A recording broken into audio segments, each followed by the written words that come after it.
आज हम चर्चा करेंगे कि इंसान के पास सब कुछ है और फिर भी वो दुखी क्यों है, खुश क्यों नहीं है, शांति क्यों नहीं है उसके मन में। जो एक होती है ना रियल हैप्पीनेस, वो नहीं है। आपको और तरह की हैप्पीनेस है इंसान को, जैसे घर खरीद लिया खुश हो गया, कपड़े खरीद लिए खुश हो गया, कहीं घूमने चला गया खुश हो गया। ये जो हमें खुशी मिलती हैं ये छोटी छोटी हैं, ये सुख नहीं है।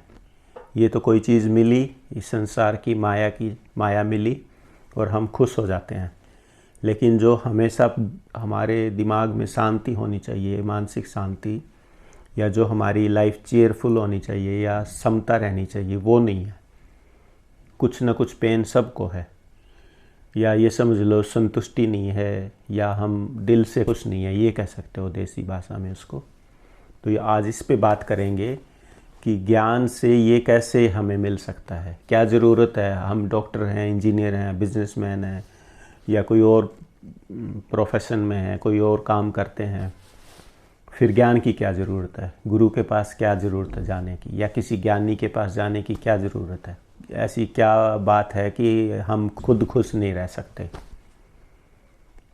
तो जो लोग ये कहते हैं ना कि हम तो खुश हैं, अगर आप उनको नज़दीक से देखोगे तो वो खुश नहीं है, कहीं ना कहीं वो दुखी हैं। चाहे आपको सामने शो करें ना करें, सबके साथ है वो। चाहे आप इंडिया में ले लो या वेस्ट में ले लो, कहीं भी ले लो, या ईस्ट में ले लो, पूरे वर्ल्ड में जितने भी लोग हैं सब पे एप्लीकेबल है ये, कि किसी को कुछ दुख है, किसी को कुछ दुख है, कोई किसी चीज़ से परेशान है। चाहे घर में झगड़ा हो, या किसी को धन की कमी हो, या शरीर में कोई भी बीमारी लगी है उससे परेशान हो, या किसी रिश्तेदार से नहीं बनती होगी, कुछ न कुछ समस्या सबको है। तो फिर ऐसा क्या है ज्ञान में कि ये सब होते हुए भी हम खुश रह सकते हैं, मतलब हमेशा शांति में, मस्ती में रहें, और समस्याएं आए। जैसे महाराज जी कहते थे कि मेरी समस्या ये है कि मुझे कोई समस्या नहीं है। तो बहुत बड़ा सत्संग आज का, बहुत ऊंची बात बताऊंगा। अगर समझ में आ गया तो ये ज़िंदगी आराम से जी जा सकती है, खुशी खुशी, हाय हाय करके नहीं। तो इसके लिए कहते हैं ज्ञानी भोगे ज्ञान से, मूर्ख भोगे रोय। यानी क्या करते हैं, हम यहाँ के कर्म बनाते रहते हैं और उन कर्मों के जाल में फंस के और सुखी दुखी होते रहते हैं। तो उस कर्म के जाल को समझने के लिए ज्ञान चाहिए हमें, इसलिए किसी गुरु ज्ञानी के पास जाना पड़ेगा, ताकि हमें ये कर्म फिलॉसफी समझ आ जाए, या मन का रूप समझ में आ जाए। अगर वो समझ में आ गया, जैसे डॉक्टर के पास गए तो वो आपकी बॉडी को समझता है, ऑर्गन्स को समझता है, और उसमें क्या प्रॉब्लम आ सकती है उसकी उसने स्टडी की हुई होती है। फिर वो देख लेता है कि इसको ये सिम्टम्स हैं, ये प्रॉब्लम है, फिर मेडिसिन दे के ठीक कर देते हैं। तो संत मत में क्या होता है, संत मत तो बहुत ऊंचा है, लेकिन उसके नीचे ज्ञान किस लिए चाहिए हमें, कि हमारे पास अभी मैंने बताया कि सब है, पैसा भी है, पद भी है, जो कुछ चाहिए हमें इस संसार में वो सब है, फिर हम खुश नहीं हैं। यहाँ खुशी से मतलब ये जो खुशियाँ गिनाई मैंने वो नहीं, एक खुशी जो हमेशा मन में मस्ती रहे, यानी किस चीज़ की परवाह नहीं है। बस कोई ऐसा आदमी कम ही मिला होगा जो कहे मुझे तो कोई दुख नहीं है, मैं तो मस्त हूँ, और मिला भी होगा तो वो थोड़े दिन रहेगा, फिर कुछ ना कुछ दुख आ जाता है उसकी लाइफ में। यानी किसी स्टेज पे आके इंसान दुखी हो जाता है। इसके लिए हमें ज्ञान चाहिए, और ज्ञान किसी ज्ञानी से ही मिलेगा जो खुद समता में रहता हो, जिसको खुद को कोई समस्या नहीं है। एक तो होता है बातें मारना नहीं, वो खुद शांति में रहता है क्या, खुद घबराता है क्या, ये देखना है। ज्ञान होने का मतलब है कि ना उसको कोई चिंता सताती, ना उसको दुख होता, ना वो घबराता, और ना ही उसको कोई डर लगता, भय मुक्त है, चिंता रहित है, मस्ती में रहता है सब। और इसका मतलब ये नहीं है उसकी लाइफ में समस्याएं नहीं है, समस्याएं तो हैं, बॉडी है तो समस्याएं हैं, मन है तो भी समस्याएं हैं। फिर ऐसा क्या है कि वो इन सब चीज़ों के होते हुए, हमारी तरह इंसान होते हुए, वो ज्ञानी खुश क्यों है, ऐसा क्या मंत्र है, ऐसा क्या जादू है उसके पास। तो ये ज्ञान है उसके पास। ज्ञान से हम इस जीवन को सुखी रह के अच्छी तरह आनंदपूर्वक बिता सकते हैं। यानी मस्ती में काट सकते हैं इस ज़िंदगी को, जिसके लिए हम बने थे, जिसके लिए हम ओरिजिनली यहाँ आए थे इस संसार में। रामायण में परिभाषा दी है इंसान की, ईश्वर अंश जीव अविनाशी, चेतन विमल सहज सुख राशि, सो माया वस बंधो गोसाई, आप ही बंधो मरकट की नाई।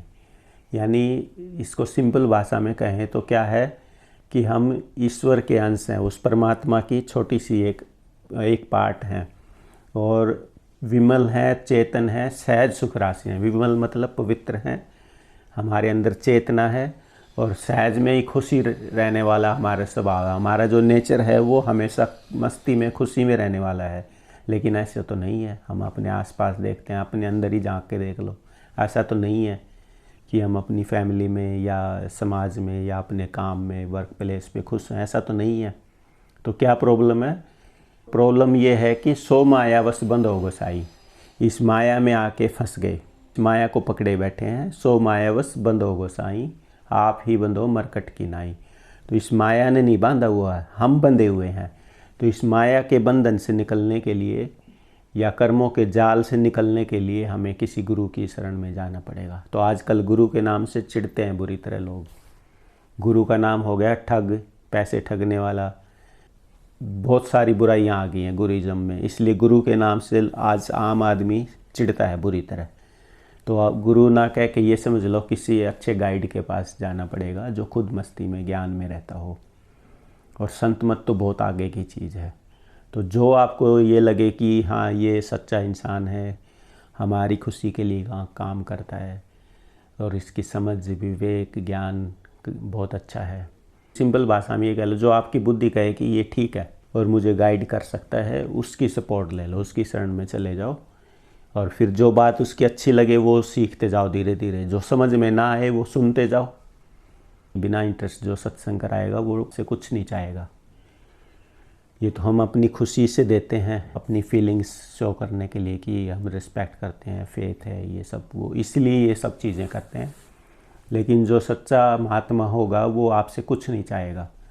वो ये चाहेगा कि जिस ज्ञान से, गुरु ज्ञान से मुझे शांति मिली है, वही ज्ञान मैं अपने भाई बहनों को बता दूं, ताकि ये भी अगर समझ जाएं तो खुश हो जाएं।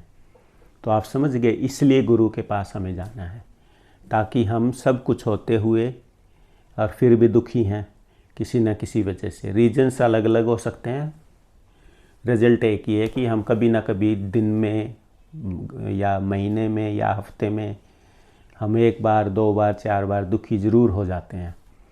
तो कैसे खुश रहें? ज्ञान से खुश रहेंगे। और ज्ञान कहाँ मिलेगा? किसी ज्ञानी से मिलेगा। ये जो ज्ञान खुश रहने का है, ये ना तो माँ बाप को पता, ना हमारे टीचर प्रोफेसर्स को पता, ना कोई और सिखाता। ये तो कोई मस्त महात्मा शांति में रहता है वही सिखाएगा। तो बड़े शुभ कर्म होंगे जब ऐसे महात्मा के दर्शन होंगे, ऐसा आदमी मिलेगा जो हमें ये ज्ञान दे सके। नहीं तो हमारे अशुभ कर्म होंगे तो क्या करेंगे? इंटरेस्ट ही नहीं आएगा हमें, हम उनसे मिल ही नहीं पाएंगे, या मिल लेंगे तो उनकी बातें समझ नहीं पाएंगे, या हम इस लायक ही नहीं है कि उस ज्ञान को समझ लें। यानी ये समझ लो कि हमारे घटिया कर्म है या खोटे कर्म है कि हम उसकी बात को नहीं समझ पा रहे। तो फिर क्या करो? फेथ रखो कि आज नहीं तो कल, इच्छा रखो गहरी कि इस ज्ञान को समझ लें। तो कभी ना कभी वो ज्ञान कोशिश करते करते समझ आ जाएगा आपको। तो सबके लिए लागू ये है, जो सुखी जीवन चाहता है उसको कोई ना कोई, किसी ज्ञानी को एक अपना गाइड बनाना पड़ेगा। और वो फिर क्या ज्ञान देगा कि आपको कैसे खुश रहना है, ये ज्ञान देगा। मैं 1000 बार महाराज जी के सत्संग सुने, वो हर एक सत्संग में ये एक ही वो लेते थे सब्जेक्ट कि कैसे खुश रहें, कैसे खुश रहें। और सब सुनते हैं और फिर बोलते हैं कि वही बातें तो हैं, कोई नई तो कुछ आई नहीं। तो वो नई बातें क्यों नहीं कहते थे कि नए नए लोग आते थे उनके सत्संग में, तो एक तो उनको समझाना होता था, और दूसरा अगर कोई समझ गया तो फिर उसका फेस स्माइलिंग होना चाहिए। तो वो देख लेते थे स्माइलिंग तो कोई है ही नहीं, खुश तो कोई है ही नहीं, फिर मुँह उतरा हुआ है इसका, फिर दुखी है। जैसे डॉक्टर डायग्नोस कर लेता है ना, तो संत या ज्ञानी ऐसे देख लेते हैं सामने वाले को कि इसमें कितना इम्प्रूवमेंट हुआ। वो इमीडिएट जैसे बात करेंगे, चेहरा देखेंगे, इंटरेक्शन होगा ना, आप मिलेंगे जुलेंगे, तो वो समझ जाते हैं कि ये कितना शांति में है, इसकी लाइफ कितनी पीसफुल है। तो उसी हिसाब से वो ज्ञान देते रहते हैं और वो रिपीट करते रहते हैं, और बड़ी दया है उनकी कि वो ऐसा कर रहे हैं, क्योंकि हम तो अज्ञान में होते हैं, हमें तो पता ही नहीं। जैसे पेशेंट को थोड़े पता है उसको क्या प्रॉब्लम है, कैसे ठीक होगा, वो तो डॉक्टर को पता है। इसलिए संत की बात सुनते जाओ, सुनते जाओ, सुनते जाओ, कोशिश करो उसको समझने की। इसको गुरु भक्ति कहते हैं कि बार बार सुन के उसको फिर मन में आपने बार बार जब भी समय मिले उसको याद करो क्या कहा, फिर उसको समझ लो और फिर उसको इम्प्लीमेंट करने की कोशिश करो। ये गुरु भक्ति है। तो अब खुश कैसे रहेंगे? खुश जब रहेंगे जब हमें ज्ञान हो जाएगा। ज्ञान से कर्म काटने पड़ेंगे। तो थोड़ा मुश्किल टॉपिक ले रहा हूँ आज मैं। जैसे एक फैमिली का एग्जांपल लेता हूँ मैं। बाप बेटे की नहीं बनती, या सास बहू की नहीं बनती, देवरानी जेठानी की नहीं बनती, भाई भाई की नहीं बनती। किसी न किसी के साथ हमारा कोल्ड वार चलता रहता है, यानी सबके साथ सुमति नहीं है। ऐसी फैमिली नहीं है कि परफेक्ट फैमिली है भाई, ये तो बस सब एक दूसरे से खुश हैं, एक दूसरे से एडवाइस लेके या सजेशन लेके काम करते हैं, और फिर जो हेड ऑफ़ द फैमिली है वो डिसीजन ले। ऐसी यूनिटी देखने में कम ही मिलती है। पीसफुल फैमिली कह लो या हैप्पी फैमिली कह लो, ऐसा देखने में कम ही आता है। कारण क्या है? ज्ञान नहीं है, अज्ञान है। सब कुछ है और फिर खुश नहीं है। पैसे भी हैं, अच्छा घर है, फिर खुश नहीं है। या कोई घर में ऐसा बच्चा है फिजूल खर्ची करता है, फिर खुश नहीं है। यानी कुछ न कुछ समस्या यहाँ लगी हुई है। और ये समस्याएं आती कहाँ से हैं? आज एक तो ये बताऊँगा कैसे ये हम क्रिएट कर लेते हैं समस्याएं, कि क्यों आते हैं हमें ये दुख, और इनसे कैसे बचा जाए, इस पे बात करेंगे। तो यहाँ क्या है, इंसान है क्या, पहले वो समझो। इंसान का रूप क्या है? तो ईश्वर का अंश है, जो सुप्रीम बीइंग है, परम सत्ता है जो, या जो परमात्मा कह लो, भगवान कह लो, गॉड कह लो। उसके अंदर से जैसे समुद्र में लहरें उठती हैं, ऐसे उस परमात्मा में लहरें उठती हैं। यानी वो इच्छा करता है परमात्मा, ये कह लो सिंपल वर्ड्स में। और उसमें से जैसे समुद्र से बूंद छिटक के अलग हो जाती हैं, वेव्स आती हैं ना समुद्र में, और फिर उसमें से कुछ बूंदें अलग हो जाती हैं, ऐसे उस परम पिता परमात्मा में से ये सूरतें, ये आत्मा अलग हो जाती हैं उसी की इच्छा से, परमात्मा की इच्छा से। ये उसी का खेल है और ये चलता रहता है खेल। और फिर वो किससे उस शब्द को पकड़ के नीचे आती है, वो सूरत। संत मत में उसको सूरत कहा है, वैसे आम भाषा में आत्मा कह लो आप। तो वो जो ईश्वर अंश है, छोटी सी चेतना है, एक खुशबू की तरह कह लो, फूल की खुशबू की तरह। उसकी ना कोई शक्ल है, ना कोई वेट है उसमें, सिर्फ वो चेतना नीचे आती है शब्द की धार को पकड़ के। और परमात्मा से जो शब्द निकला, उस शब्द से प्रकाश बनेगा, और उस प्रकाश से ये सारी क्रिएशन होती है पूरी यूनिवर्स की। जितने पेड़ पौधे, धरती, सूरज, चांद, तारे, सब कुछ उस लाइट से क्रिएट होता है। और वो लाइट कहाँ से आती है? साउंड से। और साउंड कहाँ से आया? परमात्मा से। उस परमपिता परमात्मा सुप्रीम पावर से साउंड निकलता है। जैसे समुद्र में लहरें होती हैं तो साउंड होता है ना, ऐसे उस परमात्मा में लहरें होती हैं, हिलोर उठती हैं, उसमें फिर शब्द प्रकट होता है। उस शब्द के साथ सुरतें आ जाती हैं, और वो सुरतें आके नीचे, और फिर इस क्रिएशन में परमात्मा की ये जो बनाई दुनिया है, इसमें आके खेल खेलती हैं। तो उसने भेजा तो ये था कि भाई जो जाओ तुम खुशी से मस्ती से खेलो, और जब तुम्हारा मन यहाँ भर जाए, थक जाओ तुम खेल के कि सब कुछ देख लिया, अब हमने पैसा भी देख लिया, फैमिली भी देख ली, बच्चे भी देख लिए, सब कुछ कर लिया हमने, अब हम थक गए हैं, अब हम वापस जाना चाहते हैं अपने घर, तो फिर वापस आ जाना आप। लेकिन यहाँ आके हम अच्छा खेल तो खेलते ही नहीं, दुखी हैं। तो दुखी क्यों है? इस पे रिसर्च करी ऋषि मुनियों ने, संतों ने, कि पहले इस बंदे को खुश करें भी कैसे। जब तक खुश नहीं है वो आगे नहीं बढ़ सकता संत मत में। तो सब संतों ने, ऋषियों ने ये रिसर्च करी कि ये इंसान यहाँ कर्म कर कर के दुखी रहता है, तो इसको पहले तो शांति दी जाए, ताकि ये खुश किया जाए। जब ये शांति में होगा फिर ये सोचेगा कि अब क्या करूं, तब ये जाएगा संत मत की तरफ। अदरवाइज तो ये परमात्मा को भूले बैठा है। तो उसके लिए फिर संतों ने कहा भाई पहले तुम अपनी दुनिया को ठीक करो। उस दुनिया को ठीक करने में सब कुछ आ जाता है। आपके पास अच्छा घर हो, हमारी 3 बेसिक ज़रूरतें हैं ना, रोटी, कपड़ा और मकान। तो पहले आप दुनिया को ठीक करो, लोक सुखी परलोक सुहेला होगा। तब तो लोग सुखी करने में क्या है, रोटी खाने को अच्छा आपके पास सब कुछ हो, कपड़ा पहनने को अच्छे कपड़े हों, और मकान रहने को घर हो। तो इसके लिए काम करना पड़ेगा, मेहनत करनी पड़ेगी, दिमाग लगाना पड़ेगा, कोई एजुकेशन लेनी पड़ेगी या कोई काम सीखना पड़ेगा।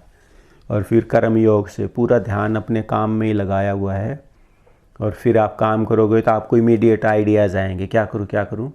अब ये मैं बता रहा हूँ कि दुनिया को ठीक कैसे करें।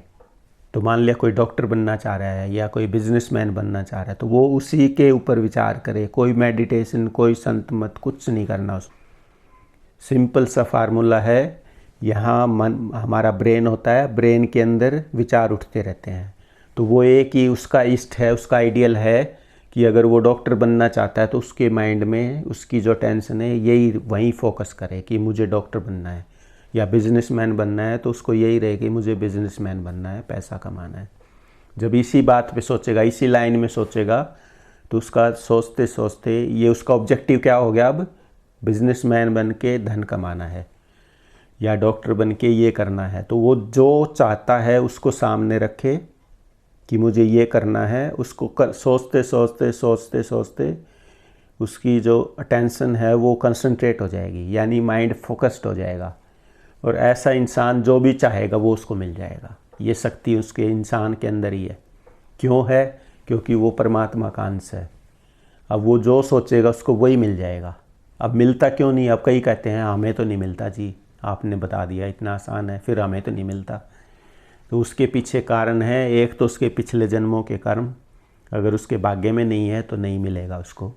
लेकिन अब चाहे तो वो पिछले कर्मों को तो भोगेगा, नए कर्म बना ले।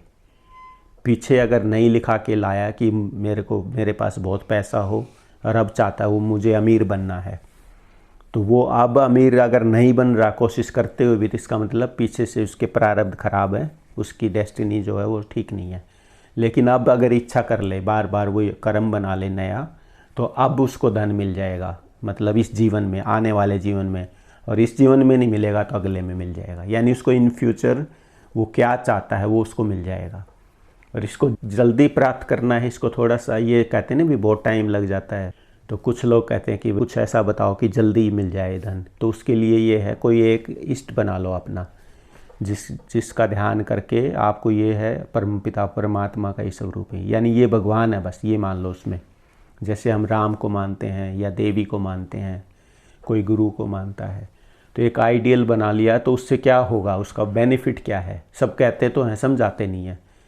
आइडियल बनाने का, इष्ट बनाने का ये फ़ायदा है कि हमारा मन जब उसको याद करेगा तो वहाँ ठहर जाएगा, रुक जाएगा मन। अभी मन बिखरा हुआ है ना, कभी कुछ सोचता है, कभी कुछ सोच रहा है, कभी घूमने के बारे में सोच रहा है, कभी घर के बारे में सोच रहे हैं, कभी कुछ सोच रहे हैं, यानी बिखरा हुआ मन है। तो उस बिखरे हुए मन से हमारी एनर्जी भी बिखर जाती है। तो उस एनर्जी को एक जगह करने के लिए, माइंड को स्टेडी स्टेट में लाने के लिए, कंसंट्रेट करने के लिए एक इष्ट बना लिया। मान लिया जैसे किसी ने मूर्ति को मान रखा है, राम जी हैं, जैसे राम को भगवान मान रखा है। अगर वो सही मायने में वो ध्यान करता है कि हाँ राम भगवान है, और जो इच्छा करेगा कि हे भगवान मुझे धन चाहिए, तो उसका वो विचार करते करते करते करते मन इकट्ठा हो जाएगा, और फिर उसको आइडियाज़ आएंगे कि ऐसा कर ले, ऐसा कर ले, ऐसा कर ले। फिर वो करेगा तो उसको धन आ जाएगा। ये सिंपल है। लेकिन हमें इसमें फ़ायदा क्यों नहीं होता? क्योंकि हमारा ध्यान ही नहीं बनता। यानी कभी कुछ सोच रहे हैं, कभी कुछ सोच रहे हैं, कभी कुछ सोच रहे हैं, तो माइंड वेवरिंग है, बिखरा हुआ है, तो वो चीज़ अचीव नहीं कर सकते। इसलिए सांसारिक सफलता के लिए कुछ भी चाहिए इस संसार में, यहाँ ध्यान करो। यहाँ क्या है? अब संत महात्मा बता तो देते हैं, यहाँ ध्यान करो। यहाँ है क्या? यहाँ है हमारा ब्रेन, और ब्रेन में थॉट्स आते हैं। थॉट्स मन है, वो जो विचार हैं उसको मन कहते हैं। यानी आपके मन में जो विचार आएगा, जहाँ आपका ध्यान लगेगा, वो चीज़ मिल जाएगी। अब ध्यान बनता नहीं है, ध्यान नहीं बनता है, यानी हमारी अटेंशन वो फोकस्ड नहीं है। जैसे एक अच्छा डॉक्टर है, मान लिया एक कोई सर्जन है, वो ऑपरेशन करेगा तो उसका ध्यान, अगर उसके अटेंशन फोकस्ड है तो वो बहुत अच्छा ऑपरेशन करेगा, उसका सक्सेस रेट बहुत बढ़िया होगा। और मान लिया उसके अपोजिट कोई डॉक्टर, उसका ध्यान नहीं बनता, उसका दिमाग कहीं और ही है, किसी और चीज़ में ही फंसा हुआ उसका मन, तो वो ऑपरेट करने जाएगा, कुछ ना कुछ गड़बड़ कर देगा, कुछ ना कुछ भूल जाएगा, छोड़ देगा, अच्छा ऑपरेशन नहीं करेगा। इसीलिए अगर संसार में सफलता चाहिए, नेम फेम चाहिए, धन चाहिए या सिद्धि चाहिए, तो अपनी अटेंशन को फोकस कर लो। और अगर आप किसी ईष्ट को परमात्मा का रूप मानते हो तो वो बहुत ईजी हो जाता है। बस क्यों, आपका विश्वास है कि हाँ ये भगवान है, बस वो आपका विश्वास काम करता है। वो काम कुछ नहीं काम करता, मूर्ति ने क्या काम करना है, आपके विश्वास ने काम करना है, क्योंकि सारी शक्ति आप में है।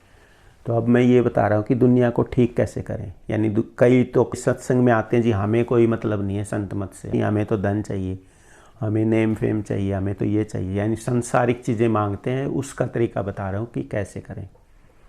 तो उसके लिए क्या है, एक अपना ऑब्जेक्टिव बना लो। जैसे मेरा ऑब्जेक्टिव था कि मुझे इंजीनियर बनना है, तो बस यही सोचा इंजीनियर बनना है, कैसे बनना है, कैसे बनना है। फिर दिन रात यही कि कैसे टॉप करना है, कैसे टॉप करना है, यानी कुछ और नहीं दिमाग में, सिर्फ यही करते करते इंजीनियर बन गया। आप जैसे डॉक्टर बन गए, लोग और कुछ बन जाते हैं। उनमें भी कैटेगरी होती हैं अलग अलग, कि ये बहुत रिनाउंड, बहुत नेम डॉक्टर है, ये बहुत अच्छा इंजीनियर है, ये बहुत अच्छा बिजनेसमैन है। अब हज़ारों बिजनेसमैन होते हैं, सारे तो अंबानी या अडानी या मार्क जकरबर्ग या जेफ बेजोस तो नहीं बनते ना सब लोग। वो कैसे बनते हैं, एक तो उनका प्रारब्ध अच्छा होता है, यानी वो भाग्य में ही लिखा के लाते हैं। दूसरा, वो ब्रिलियंट माइंड होता है उनका, और वो एक जगह कंसंट्रेशन होती है कि जैसे ही वो कुछ चाहेंगे कि मुझे ये करना है, और वो इमीडिएट उनकी अटेंशन कंसंट्रेट हो जाएगी और नया नया आइडिया आएगा कि ये कर लो। अच्छा, कम्युनिकेशन में चले जाओ, या एनर्जी में चले जाओ, या शेयर्स में लगा दो, या गोल्ड खरीद लो। उनको दुनिया से अलग आइडियाज़ आएंगे और वो करेंगे, और उसमें उनको प्रॉफिट ही प्रॉफिट होता जाता है। 1 से 2, 2 से 4, 4 से 10, 10, 20 फैक्ट्रियाँ बना लेते हैं। तो उसके पीछे क्या है, कंसंट्रेशन ऑफ माइंड, एक ऑब्जेक्टिव। तो जिसको धन चाहिए उसके लिए कोई ज़रूरी नहीं संत मत सीखे। जिसको धन चाहिए वो धन को ही ऑब्जेक्टिव बना ले, अपना इष्ट बना ले कि मुझे धन चाहिए। जिसको नेम फेम चाहिए वो नेम फेम बना ले। जिसको कोई जैसे साइंटिस्ट है, उसको इन्वेंशन करनी है, तो वो उस अपनी इन्वेंशन क्या चाहता है वो उसी को इष्ट बना ले बस, और फिर उसी पे सोचे। और वो उसी पे कैसे सोचेगा, जब उसका ब्रह्मचर्य ठीक होगा। अगर ब्रह्मचर्य खो रहा है, तो जो हम ब्रह्मचर्य खोते हैं, मैं उसको साइंटिफिकली एक्सप्लेन कर रहा हूँ अभी। जैसे पहले संतों ने बोला, हम सुनते हैं, लेकिन आज क्या हो गया, बुद्धि का ज़माना है। लॉजिक दो, उसके पीछे साइंटिफिक प्रूफ दो तो मानेंगे, नहीं तो मानते ही नहीं है, सुनते ही नहीं है। तो मैं उस बीमारी को ख़त्म कर रहा हूँ, आपको लॉजिकली बता रहा हूँ। साइंटिस्ट ने हमारे सीमन को एनालाइज किया, उसको टेस्ट किए, उसमें पता किया कि क्या क्या एलिमेंट है, क्या क्या उसके अंदर है।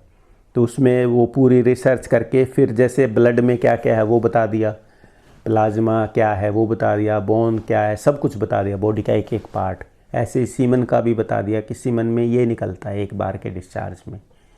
उसके अंदर इतने सारे एलिमेंट्स, ज़रूरी एलिमेंट्स निकल जाते हैं कि जो हमारे बॉडी के ऑर्गन्स को वो ठीक से फंक्शन करने के लिए वो बहुत ज़रूरी हैं।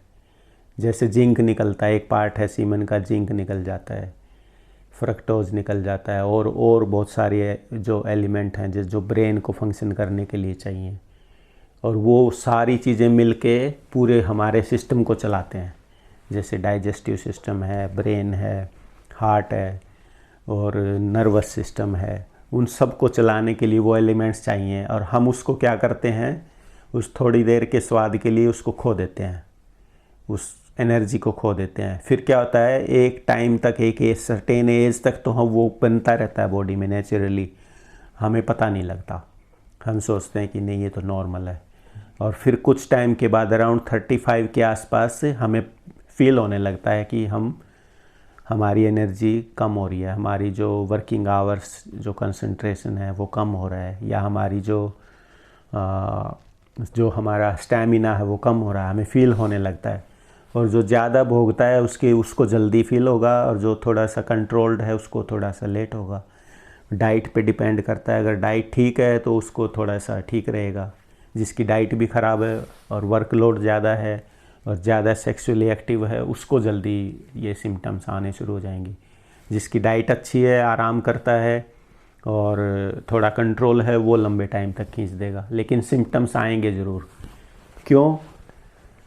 क्योंकि साइंस ने प्रूव कर दिया कि हमारे बॉडी के अंदर बायोकेमिस्ट्री है, जो उसमें हार्मोन्स चाहिए या सर्टेन कुछ केमिकल्स चाहिए या जो भी आप कहते हो डॉक्टर की भाषा में, वो चाहिए। तो वो क्या होगा, वो ब्रेन थोथा हो जाएगा। ब्रेन थोथा होने का मतलब ये नहीं है कि ब्रेन के अंदर सीमन है, नहीं, सीमन तो वहीं है जहाँ बनता है, जहाँ रिप्रोडक्टिव सिस्टम में है। लेकिन जब हम सीमन डिस्चार्ज करते हैं तो उसकी जगह लेने के लिए नया आएगा। वो नया कहाँ से आएगा, उसी ब्लड में से तो आएगा ना, बॉडी में से। तो वो क्या होता है, धीरे धीरे ब्लड में से वो एलिमेंट्स कम होने लगते हैं। जैसे किसी में विटामिन्स कम हो जाएंगे, किसी में एंजाइम्स कम हो जाएंगे। तो ये कुछ ना कुछ उसमें कमी आने लगती है बॉडी में, ब्लड में।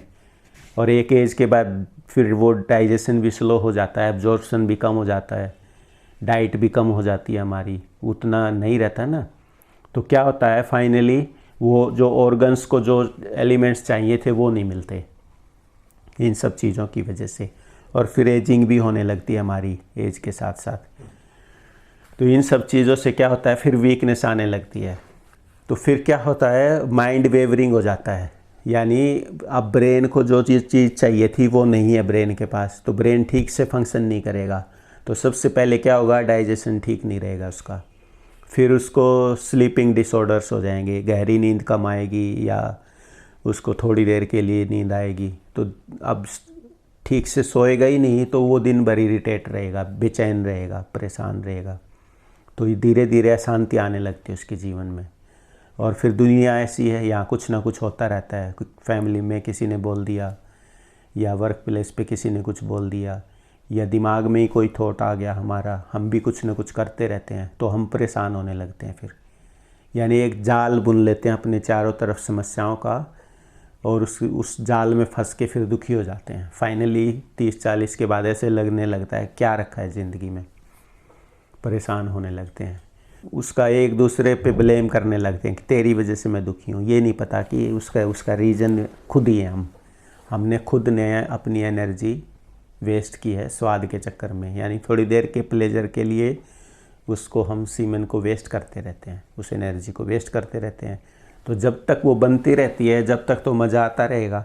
और जैसे ही वो बननी कम होगी तो वो फिर उतना मज़ा भी नहीं आता जो पहले अर्ली एज में आता है, टीन एज में, या थोड़ा सा मैच्योर जब 25 के आसपास, 30 के आसपास होते हैं, तो फिर उतना वो मज़ा भी नहीं आता। फिर हम क्या करते हैं, मेडिसिन्स लेते हैं या कुछ और दवाइयाँ खाते हैं या आयुर्वेदिक चीज़ें, यानी कोशिश करते हैं उसको प्लेजर को मेंटेन करें।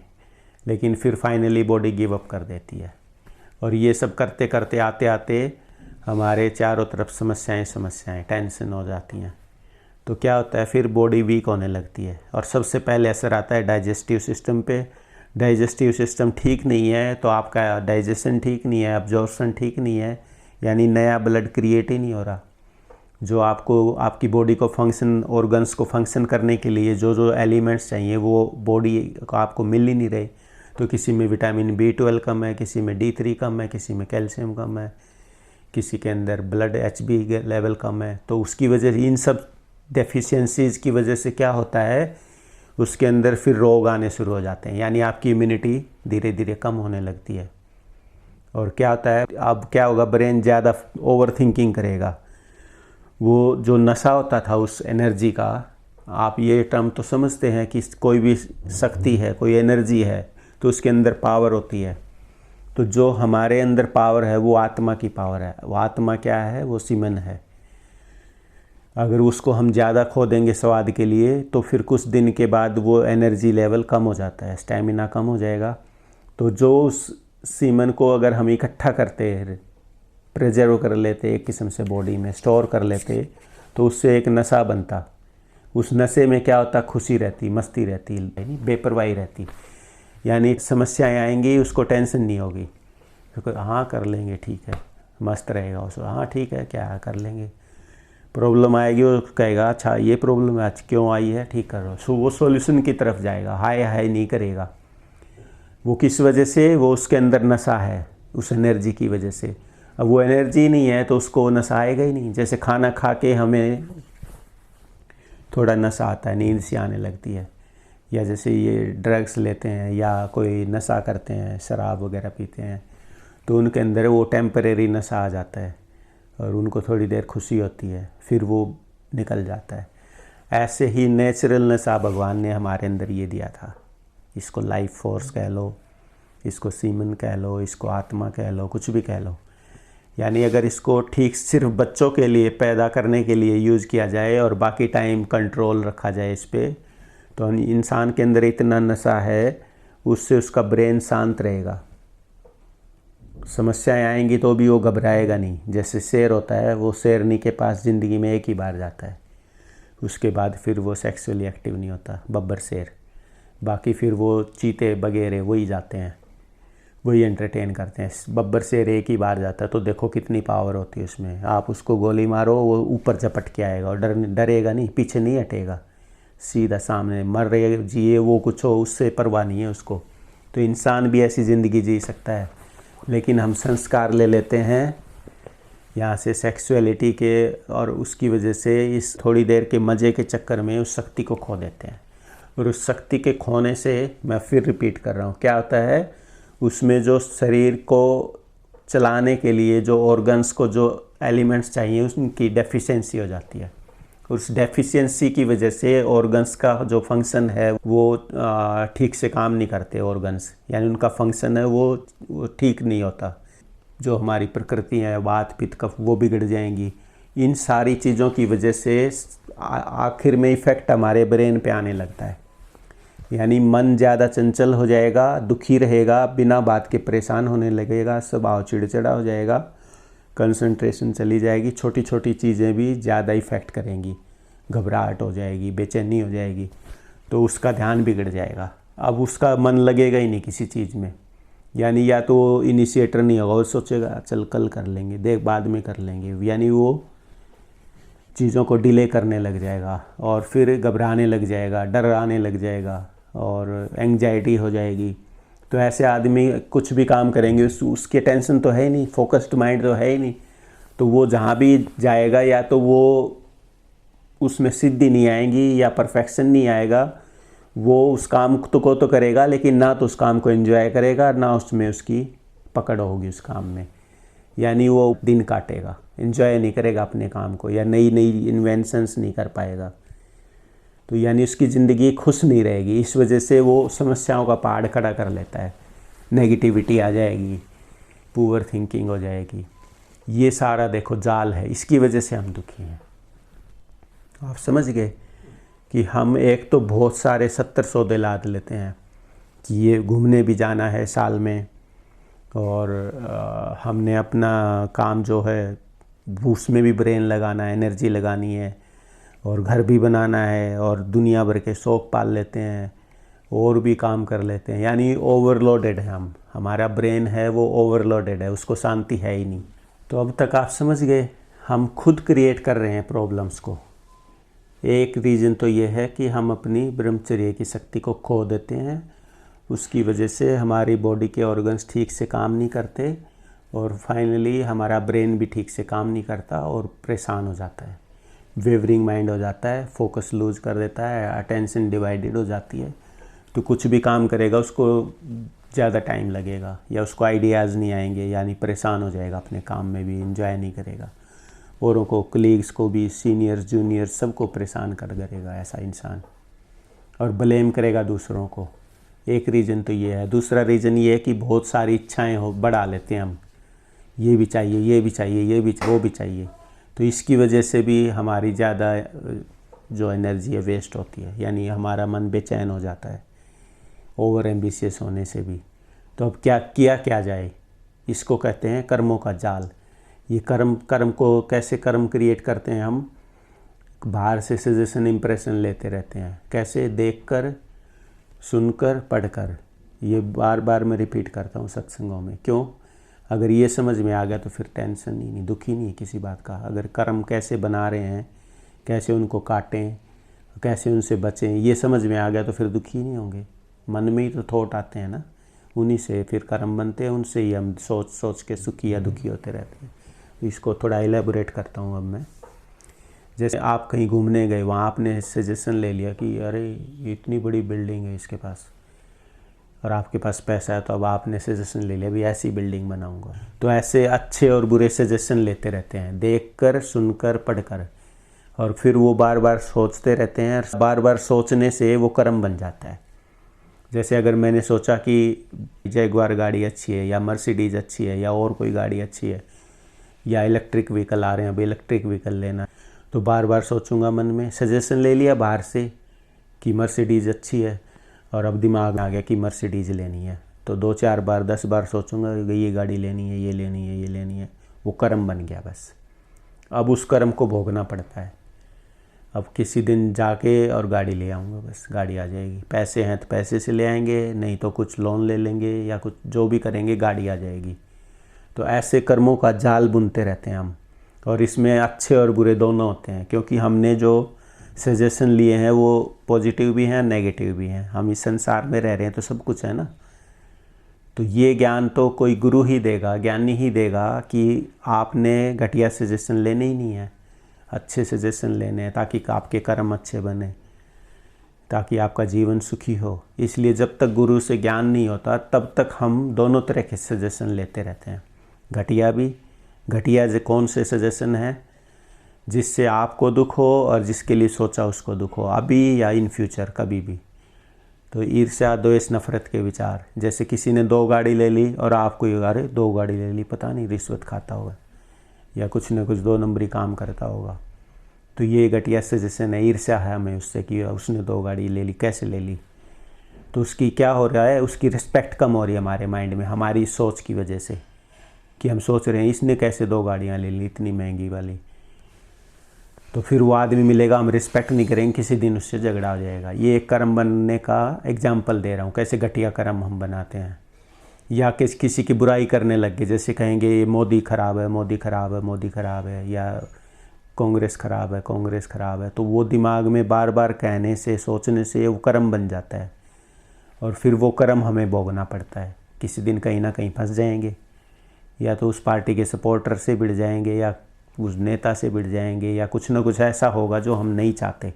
ऐसे कर्म बनाते रहते हैं। ये तो बाहर का एग्जाम्पल दिया, घर में देख लो। हम घर में जैसे वाइफ है, फादर है, मदर है, सिस्टर है, बच्चे हैं, उनके लिए ही सोचते रहते हैं हम, या खुद के लिए ही सोचते रहते हैं। जैसे वाइफ के लिए सोचेंगे ये ऐसे करती है, ये ठीक नहीं है, एक बार सोचा कोई बात नहीं, फिर सोचेंगे, फिर वो कुछ ना कुछ अपना कुछ ऐसा करेगी, फिर हम सोचेंगे ये ठीक नहीं है। तो ऐसे बार बार सोचते सोचते वो नेगेटिव थिंकिंग, पुअर थिंकिंग हमारी इतनी बढ़ जाती है कि हमें नफ़रत हो जाती है, यानी उसके अच्छे काम भी हमें फिर उसमें कुछ कमी नज़र आने लग जाएगी। ऐसे ही पति के लिए सोचेंगे, किसी के भी लिए, फैमिली मेम्बर के लिए या रिश्तेदार के लिए, किसी के लिए भी बार बार जब एक ही थॉट आएगा घटिया, नेगेटिव, तो वो कर्म बन जाएगा, और फिर उससे या तो लड़ाई झगड़ा हो जाएगा, या घर में कुछ नुकसान होगा। या जैसे कोई किसी को फॉर एग्जांपल गुस्सा आता है बहुत, वो समझता है मैं ही 30 मार खाऊं, बस मेरे से समझदार कोई नहीं है, और जितने घर में लोग हैं सब में अकल कम है, मेरे में अकल बहुत ज़्यादा है, तो मैं ही सब कुछ हूँ बस।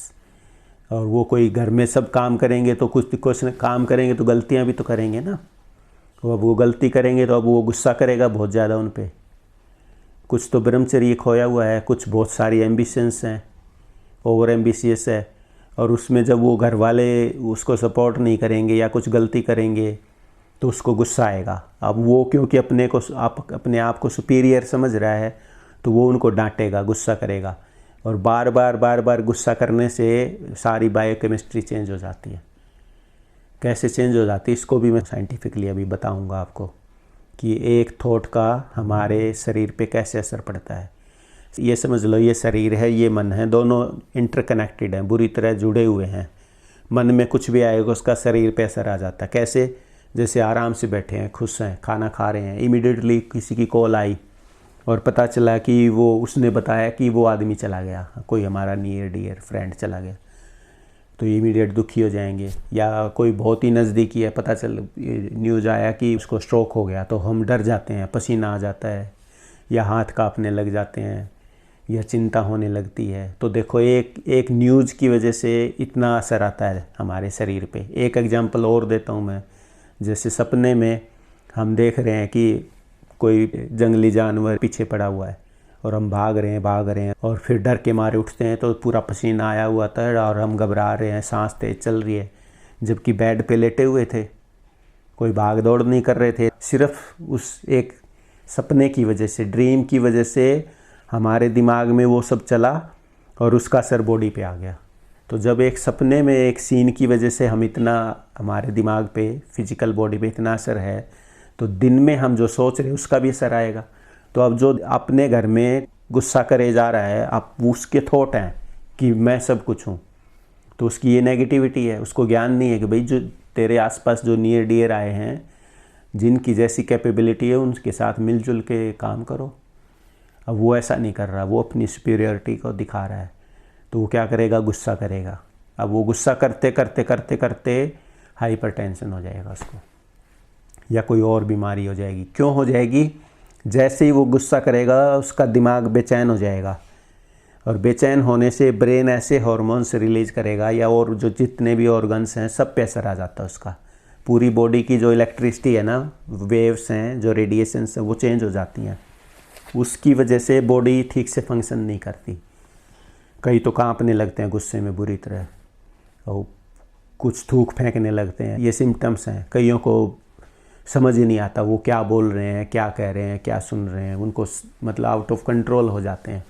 तो इस वजह से क्या हो रहा है, ये बार बार करेगा लॉन्ग टाइम तक, तो उसको कोई ना कोई बीमारी हो जाएगी, क्योंकि उसने अपने शरीर के अंदर इतने नेगेटिव एलिमेंट्स क्रिएट कर लिए गुस्सा कर करके, कि एक तो वो, और दूसरा जिनको गुस्सा कर रहा है वो अच्छा थोड़े सोचेंगे, वो उससे परेशान है, वो उसको बद्दुआएं दे रहे हैं, उससे दुखी हैं, तो अच्छा नहीं सोच रहे, तो वो उनकी जो वाइब्रेशंस है, उसका जो बुरा फल है वो भी उसको आएगा। एक तो वो खुद बॉडी को खराब कर रहा है अपने ऑर्गन्स को, और दूसरा जिनको दुखी कर रहा है उनकी वाइब्रेशंस, दोनों मिलके फाइनली क्या करेंगे, उसको कोई ना कोई बीमारी हो जाएगी। वो इमीडिएट नहीं होता, इसलिए हम एंजॉय करते हैं किसी को डांट के, नीचा दिखा के, बुरा कह के। इमीडिएट कुछ नहीं होता। इमीडिएट तो तभी होता है जब किसी को तगड़े को थप्पड़ मारा और उसने 4 उल्टे मार दिए, फिर तो इमीडिएट हो जाता है। लेकिन मोस्टली ऐसा ही होता है कि हम अपने जो अधीन हैं, हमारे अंडर हैं, उनको हम परेशान करते रहते हैं, दुखी करते रहते हैं किसी न किसी वे में। उस वजह से क्या होता है, हमारे खोटे कर्म बनते रहते हैं, घटिया कर्म बनते रहते हैं, और उसकी सज़ा फिर भगवान देता है। कैसे देगा? या तो हार्ट की कोई प्रॉब्लम हो जाएगी, हाइपरटेंशन हो जाएगा, शुगर हो जाएगी, या कोई बिजनेस में लॉस हो जाएगा, या जॉब चली जाएगी, या प्रमोशन रुक जाएगा, या सब कुछ है तो बरकत नहीं होएगी। सब कुछ है घर में, लेकिन उनको बरकत नहीं है, घर में शांति नहीं है, एक दूसरे से कोल्ड वार है, परेशान है, या बैठे बिठाए कोई मुसीबत आ जाएगी। ये सब हमारी नेगेटिव थिंकिंग की वजह से है। किसी से झगड़ा हो जाएगा, या बॉस खुश नहीं रहेगा, या असिस्टेंट खुश नहीं रहेंगे, या कंप्लेंट कर देंगे, या मुकदमे हो जाएंगे। कुछ न कुछ ऐसे होंगे कि हम दुखी हो जाएंगे, सब कुछ होते हुए भी हम दुखी हो जाएंगे। तो ये कहाँ से क्रिएट हुआ? हमारे नेगेटिव विचारों की वजह से। कैसे क्रिएट होता है? सूक्ष्म से स्थूल बनता है। जब शुरू में मैंने बताया इंसान और दुनिया कैसे बनी, कि वहाँ उस परमात्मा से लहरें उठी, उन लहरों में से जैसे समुद्र से बूंद अलग हुई, ऐसे ही हम अलग हो गए, एक एंटिटी बन गई। ऐसे ही ये स्थूल रचना कहाँ से हुई, ये धरती, ये सब कुछ चीज़ें कैसे बनी? परमात्मा से वो शब्द निकला, साउंड निकली, साउंड से लाइट निकली, लाइट ने ये सब कुछ क्रिएट किया, जितनी भी फिजिकल मटेरियल है, और उसी से शरीर बनता है, और उन 5 तत्वों से ही मन बनता है। तो अब मन में जो हम पहले सोचेंगे, तो मन को शक्ति कहाँ से मिलती है? उस एनर्जी से, लाइट से। लाइट नहीं होगी, वो एनर्जी नहीं होगी, या वो चेतना सुरत नहीं होगी, तो हमारा मन कुछ नहीं है। यानी आत्मा नहीं है या सुरत नहीं है, तो शरीर मर जाएगा, कुछ नहीं बचेगा। उसी की वजह से उसी का अक्स पड़ता है मन पे और शरीर पे, तभी ये फंक्शन कर रहे हैं। अगर वो चेतना निकल जाए तो आदमी गया। तो हम कैसे क्रिएट करते हैं स्थूल चीज़ें? मन में पहले विचार करते हैं कि मेरे को गाड़ी लानी है, गाड़ी लानी है, गाड़ी लानी है। आप सोचते रहे, अब ना तो गाड़ी है ना पैसे हैं, सिर्फ एक आपने सजेशन लिया कि ये गाड़ी अच्छी है, वही गाड़ी लानी है। अब आप कैसे क्रिएट करते हो स्थूल, वो देखो इंसान कैसे बनाता है। और फिर इसको कोरिलेट करना है ये कर्मों से, सुख दुख से। आप सोचोगे कि ये गाड़ी बहुत अच्छी है भाई, आज आपने गाड़ी देखी रोड पे, बहुत बढ़िया गाड़ी, तो अब आपके सजेशन ले लिया आपने, ये गाड़ी अच्छी है, अब बार बार सोचोगे, सोचते सोचते वो कर्म बन गया। अब कर्म के कहाँ बना? दिमाग में, मन में। अब वो तो सूक्ष्म है, ना तो गाड़ी है ना पैसे हैं, तो क्या करोगे? अब वो सूक्ष्म आपकी शक्ति की वजह से वो सूक्ष्म स्थूल में बदल जाएगा। क्या करोगे? आप पैसे इकट्ठे कर लोगे, या कुछ पैसे हो ले लोगे, कुछ लोन ले लोगे, गाड़ी ले आओगे। तो आपने जो मन में सोचा वो आपने स्थूल बना लिया। तो ये हम कर्मों का जाल बुनते रहते हैं, और इसी जाल, कर्मों के जाल की वजह से सुख और दुख होते रहते हैं। तो ये क्रिएशन हम करते रहते हैं। कैसे? सजेशन और इम्प्रेशन ले लेके, देखकर, सुनकर और पढ़कर इम्प्रेशंस जाते रहते हैं। और क्योंकि हमारी जो अटेंशन है वो जहाँ भी लगी रहेगी, जिसमें भी ज़्यादा इंटरेस्ट लेगी, वो इम्प्रेशन चला जाता है, बाकी नहीं जाते। इम्प्रेशंस तो हज़ारों आते हैं, लेकिन जिसमें ज़्यादा इंटरेस्ट लिया वो गहरा इम्प्रेशन हो जाता है, वो जल्दी कर्म बन जाता है। और ऐसे कर्मों का ढेर लगा लेते हैं हम। और अब क्या होता है, इस कर्मों के ढेर में फंस के, जैसे मकड़ा जाल बुनता है और उस जाले में खेलता रहता है और उस जाले में फंस के मर जाता है, ऐसे ही इस कर्मों के जाल में फंस के हम सुखी दुखी होते रहते हैं और इससे कभी नहीं छूटते। पिछले कर्मों को भोगते जाएंगे। जैसे आपने सोचा कि मुझे यूके सेटल होना है, आप यूके सेटल हो गए। ऐसे ही हम कर्म बनाते रहते हैं। पिछले भोग लिए, आपने पीछे कर्म बनाया कि मुझे बाहर जाना है, बाहर चले गए। अब आप नया कर्म बना रहे हो कि ये ठीक है या नहीं। ये तो जो अच्छे कर्म कर रहे हो अपने भले के लिए, अपनी फैमिली के अच्छे के लिए, वो तो ठीक है, उससे तो आपको सुख होगा। और कुछ बुरे भी तो करते रहते हैं ना, तो उससे हम दुखी हो जाते हैं। और हर इंसान इसमें फंसा हुआ है। इससे गुरु निकालेगा कि आपको मन का रूप समझाएगा कि आपका मन ये है, आप कर्म ऐसे बना रहे हो और इसी में फंसे जा रहे हो। जैसे आप सोच लो कि मुझे तो बहुत सारा नेम और फेम चाहिए, मान लिया, तो आप दिन रात लगे पड़े हो, रात में भी जग रहे हो, और फिर सालों तक यही चलता रहता है। बहुत सारी बुक्स लिख डाली आपने, और फिर 10-20 साल बाद पता चला नेम एंड फेम है, पैसा है, लेकिन सारी हेल्थ ख़राब कर ली। अब स्लीपिंग डिसऑर्डर हो गया, आपको डाइजेशन नहीं हो रहा आपको, या कुछ ना कुछ और बीमारी लग गई, आपकी हेल्थ से आपने कंप्रोमाइज़ कर लिया। तो ये इस वजह से हम दुखी होते रहते हैं, कर्मों की वजह से। तो मन का रूप आप समझ गए कि ये कर्म कैसे बनते हैं। सजेशन, इम्प्रेशन लेके उसको बार बार रिपीटेड थॉट्स लाते हैं उसी के रिलेटेड, फिर वो सूक्ष्म कर्म बनता है, फिर उससे स्थूल कर्म बन जाता है, यानी वो हम काम, एक्शन ले लेते हैं, वो कर्म कर देते हैं। अब गुरु कहता है कि आप अगर सुखी रहना चाहते हो तो शिव संकल्प रखो, सुंदर सुंदर विचार रखो, अच्छे अच्छे विचार रखो। तो ये इतना आसान नहीं है कि अच्छे अच्छे विचार रखें और घटिया विचार छोड़ दें। तो क्या करना पड़ेगा? बहुत प्रैक्टिस करनी पड़ेगी, सीखना पड़ेगा। पहले तो ये ज्ञान लेना पड़ेगा कि क्या ज्ञान है और क्या अज्ञान है, क्या ठीक है और क्या गलत है। इसको विजडम कहते हैं। तो ये कहाँ से मिलेगा? सत्संग से मिलेगा। अब मैं इसको समराइज कर रहा हूँ। एक आम जिंदगी इंसान की, मान लिया कि उसको पता ही नहीं है क्या ठीक है क्या गलत है, वो सजेशन इम्प्रेशन लिए जा रहा है, बार बार सोच के कर्म बनाए जा रहा है, और वो एक कर्म करता है और फिर नया बना लेता है। यानी एक इच्छा पूरी होती है तो 10 इच्छाएं और, फिर और। तो वो अपनी हेल्थ से, अपनी फैमिली से, अपनी पीस से कहीं ना कहीं कंप्रोमाइज़ कर लेता है। और ऊपर से ये ब्रह्मचर्य का ज्ञान है। तो इस वजह से उसका जीवन अशांत हो जाता है एक स्टेज पे आते आते। अब वो सोचता है मैं क्या करूं क्या करूं क्या करूं।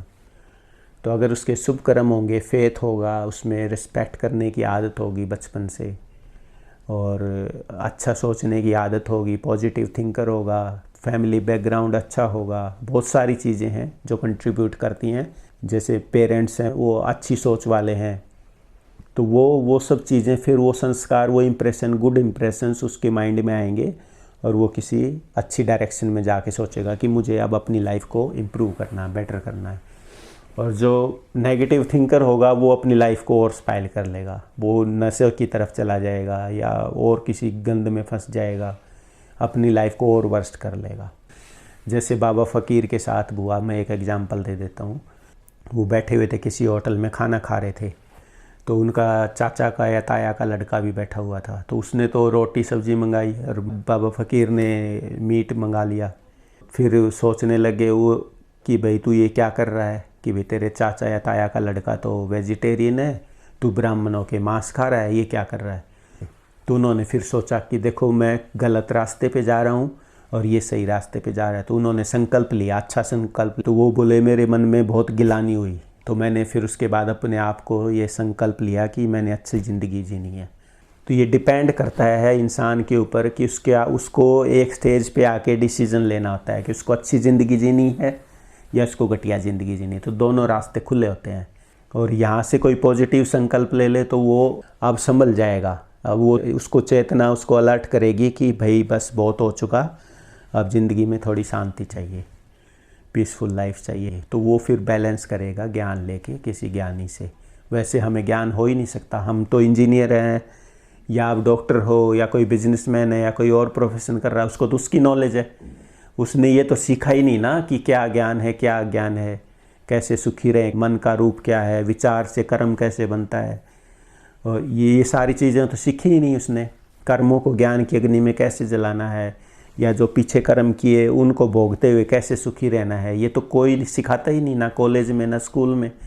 तो ये तो कोई संत महात्मा ही सिखाएगा, इसलिए गुरु के पास जाना पड़ता। तो इस स्टेज पे आके चाहे वो कितना बड़ा प्रधानमंत्री हो, कितना बड़ा डॉक्टर हो, कुछ भी हो, वो उसको यहाँ के ज्ञान की ज़रूरत चाहिए। अगर उसको शांति चाहिए या एक हैप्पी लाइफ चाहिए, आसान ज़िंदगी चाहिए, तो उसको ये ज्ञान लेना ही पड़ेगा। नहीं तो फिर वो जो सोच रहा यानी मनमुखी है, जो मन में आएगा करता रहेगा और सुखी दुखी होता रहेगा और एक दिन ऐसे ही मर जाएगा। और ये सिलसिला चलता रहेगा कई जन्मों तक। अब जिसको ये समझ से आगे कहीं से संस्कार मिल गया कि भाई संत महात्मा होते हैं वो मस्त रहते हैं, तो वो सोचेगा कि यार इनके पास क्या है, चलो देखें तो सही। फिर वो जाएगा, धीरे धीरे श्रद्धा बढ़ेगी कि हाँ ये बात ठीक कर रहे हैं भाई। फिर वो उनकी कही हुई बात सही होगी, या आपको शांति मिलेगी, या आपको कहीं कुछ संसारिक या आध्यात्मिक कुछ फ़ायदा होगा, तो फिर वो बात और मन में ठुक जाएगी कि हाँ ये बिल्कुल सही कह रहे हैं। तो धीरे धीरे विश्वास बढ़ेगा, फेथ बढ़ेगा, फिर आप सरेंडर कर दोगे कि हाँ अरे ये तो सही कह रहे हैं, इनसे तो सीखना चाहिए। फिर वो आपको सिखाएंगे कि ये ज्ञान है, ये अज्ञान है। जैसे हम ज्ञान समझते हैं क्या है, फिर एग्जाम्पल दे देता हूँ मैं। हमें बचपन से सिखाया जाता है कि ये आग है, इसमें हाथ डालोगे जलेगा, तो कभी हाथ नहीं डालते हम। ये ज्ञान हमें पहले ही हो जाता है छोटी सी उम्र में ही, तो कभी हम हाथ नहीं डालते। या ये हमें ज्ञान है कि ये रोड पे गटर है, इस गटर में पैर डालेंगे तो गिर जाएंगे, पैर टूट जाएगा या गंदे हो जाएंगे, तो कभी गटर में पैर डालते ही नहीं। या कभी गाड़ी आ रही है सामने से, उससे टकराते हैं, नहीं पता है टकराएंगे तो मर जाएंगे या एक्सीडेंट हो जाएगा। तो ये ज्ञान है। तो ये खुश रहने का ज्ञान गुरु देगा। इस कर्मों के जाल से ये पहले तो कर्म फिलॉसफी समझाएगा, फिर कर्मों का रूप, मन का रूप समझाएगा, और फिर मन को कैसे कंट्रोल करना है, उससे कैसे बचना है वो समझाएगा। फिर आपको समझाएगा क्या ज्ञान है क्या अज्ञान है। ये सारी चीज़ें समझ आएंगी, हम बार बार सोचेंगे, सुनेंगे और फिर उसको इम्प्लीमेंट करेंगे, फिर फेल होएंगे, फिर कोशिश करेंगे, फिर इम्प्लीमेंट करेंगे, फिर प्रैक्टिस करेंगे, तब जाके समझ में आएगा। अब फिर आपको फ़ायदा होने लगेगा कि yes my life is a bit easy, या अब जो तकलीफ़ें थी वो कम हो गई हैं, खुश रहने लग गया हूँ। जैसे पहले आप 2 घंटे खुश रहते थे तो अब आप 5 घंटे खुश रहने लग गए।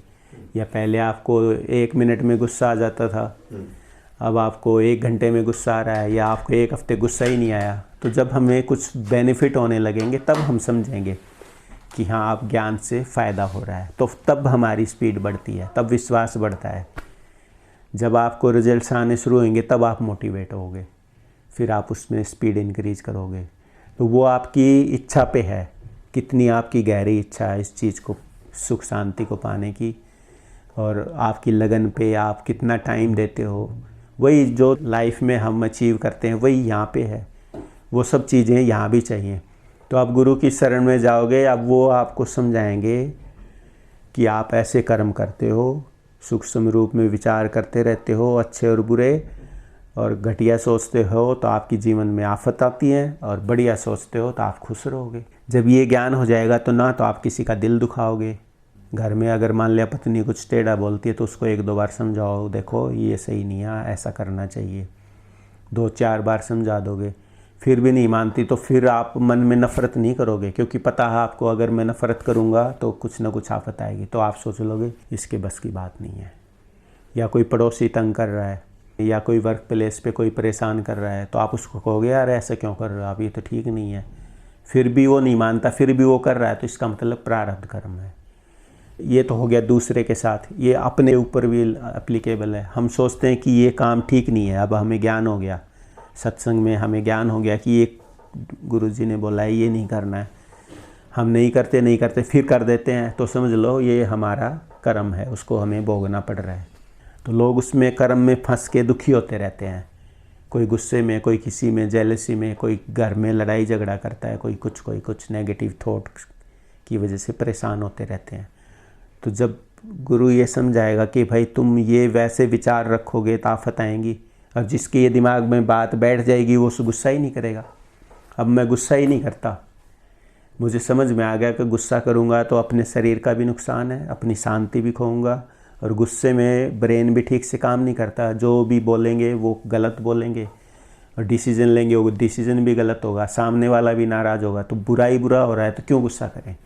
तो अब आप कहोगे जी फिर तो ऐसे तो घर मैनेज ही नहीं होगा। तो 1 2 बार 4 बार समझाओ, मान जाए ठीक नहीं, समझ लो ये पिछले जन्म का लेना देना चुकता कर रहे हैं। तो क्या होगा, अब शांति आ जाएगी, मस्ती कि भाई ठीक है, हंस लोगे। मान लिया वाइफ खाना बना के लाई तो मैंने देखा इसमें नमक कम है, तो एक बार चुप रहूँगा मैं, कोई बात नहीं, होगी नेक्स्ट टाइम ठीक कर लेगी। अगले 2-4 दिन बाद फिर नमक कम, तो फिर मैं चुप रह गया, मान लिया। अब 10-15 दिन बाद फिर नमक कम, तो कितने दिन चुप रहोगे। एक दिन तो आप बोलोगे नहीं ना नमक कम है, तो अच्छे घर की होगी तो बोलेगा अच्छा नमक कम है, अब के ठीक कर लूँगी मैं, तो मुझे तो पता ही नहीं चला।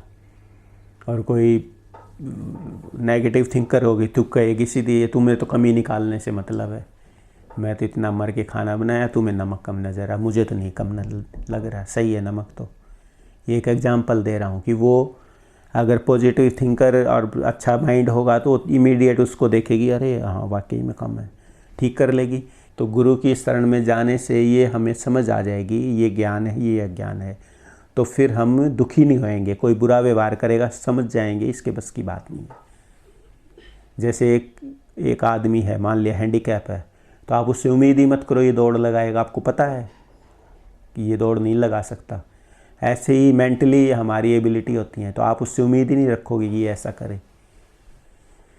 तो क्या करोगे आप, उसको ट्राई टू ट्रेन, उसको सिखाने की कोशिश करो, और फिर भी नहीं सीखे तो छोड़ दो उसको उसकी हालत पे। समझाओ आप 1 2 बार 4 बार समझाओ, समझ जाए ठीक है, नहीं समझ लो इसके बस की बात नहीं है। ये तरीका है, घर में एडजस्ट कर लो एक दूसरे के साथ। तो समझदार हैं, पॉजिटिव थिंकर हैं तो एडजस्ट कर लेंगे, और जब दोनों एडजस्ट कर लेंगे और घर में 4 मेंबर है, चारों एडजस्ट कर लेंगे तो क्या होएगा, पीसफुल माहौल हो जाएगा।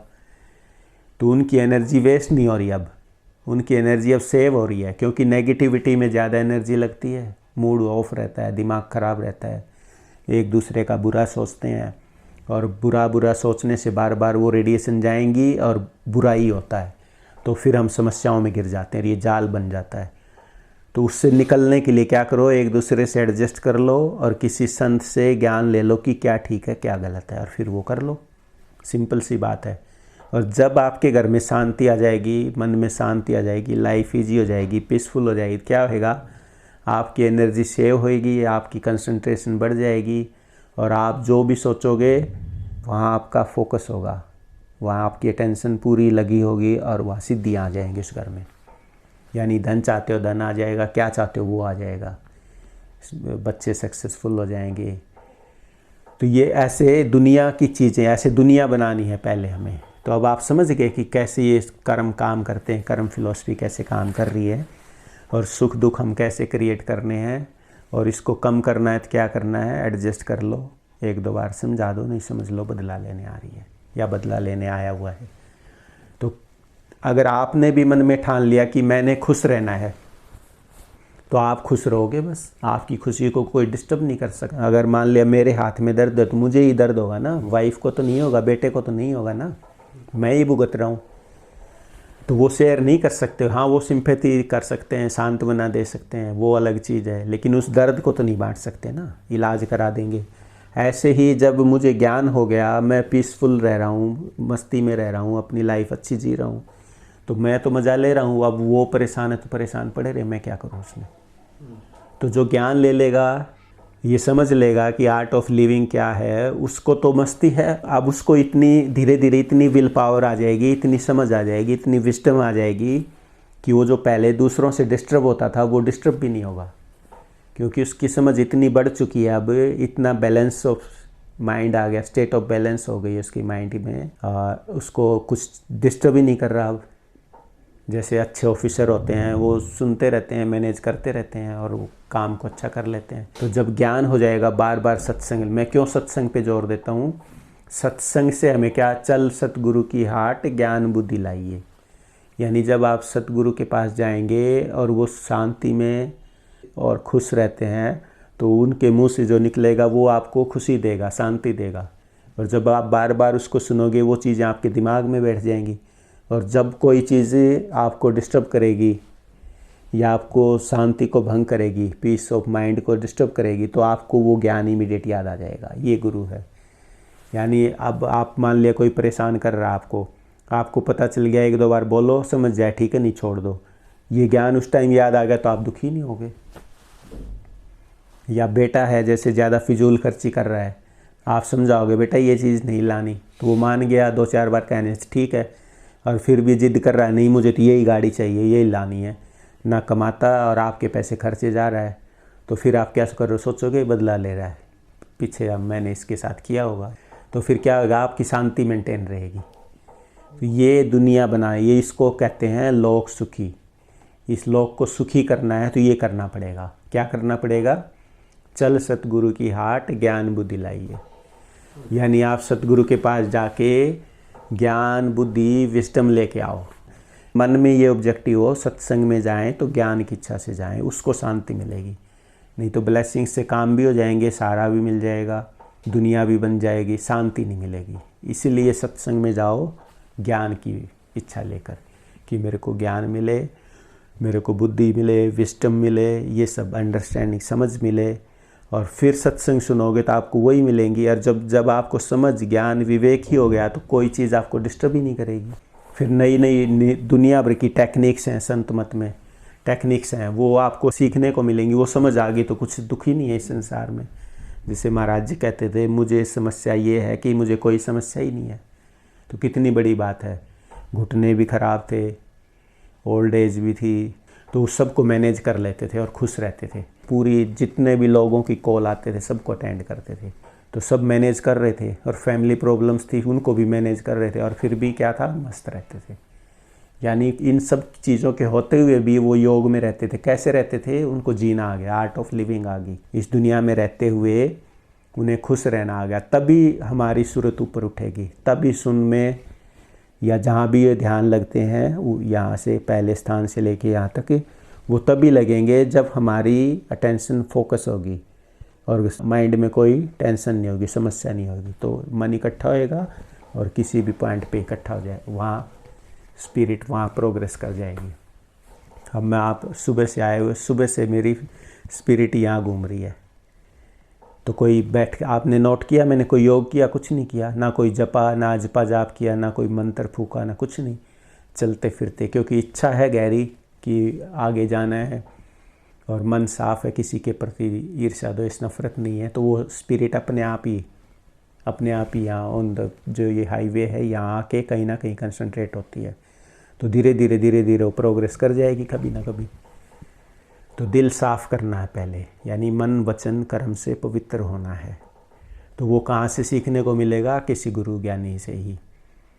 तो ये इच्छा लेके जाओ कि मेरे घर में शांति हो, मन में शांति हो, मुझे समझ आ जाए, सत्संग ज्ञान समझ आ जाए और मेरी प्रोग्रेस हो, तो वो ऐसा हो जाएगा। आपके विचार में शक्ति है। कैसे शक्ति है वो मैंने आपको समझा दिया कि हम बार बार विचार कर करके सूक्ष्म रूप से क्रिएट करते हैं कर्मों को, फिर उसी को एक्शन में कन्वर्ट कर देते हैं, स्थूल रूप में कर देते हैं। अब ये तो हो गया कि कर्म कैसे बनाए और उससे कैसे सुखी दुखी हुए हम। अब एक पॉइंट और ले लेता हूँ इसी में साथ में।